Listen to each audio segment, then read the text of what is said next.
Saya Tifa Solesal melanjutkan Kompas Petang, Saudara. Kepala Kantor Komunikasi Kepresidenan Hasan Nasbi merespons kasus pengiriman kepala babi ke wartawan Tempo.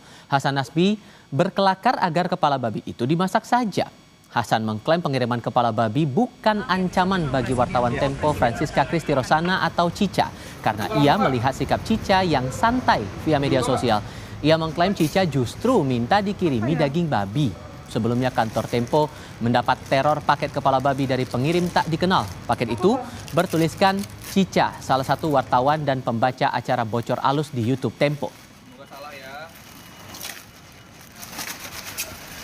Terus apa yang terjadi pas dikirim itu, apa yang terjadi? Ini semacam ancaman kepada para pers. Kebebasan pers, Pak. Udah dimasak aja. Kalau kepala babi mah dimasak. Dimasak aja.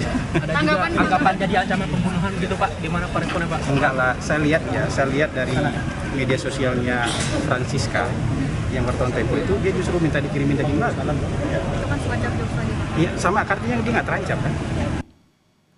Pernyataan Hasan Nasbi soal teror kepala babi ke jurnalis Tempo agar dimasak saja menuai kritik dari kalangan masyarakat sipil. Ucapan Hasan dinilai tidak berempati dan mengabaikan prinsip kebebasan pers. Menanggapi kritik atas ucapannya, Hasan Nasbi melalui pesan WhatsApp kepada Kompas TV menyatakan, justru teror harus direspon dengan cara seperti Francisca merespon teror itu. Biar KPI si peneror gak kesampaian. Saya hanya menyempurnakan cara untuk mengecilkan si peneror. Ucapan Hasan Nasbi atas teror kepala babi ke jurnalis Tempo agar dimasak saja dinilai pengamat politik tidak berempati dan meremehkan teror yang dihadapi media massa. Menurut pengamat, sebagai orang yang berada di lingkaran istana, seharusnya Hasan merespons sebuah teror kebebasan pers dengan cara yang kondusif dan bersimpati.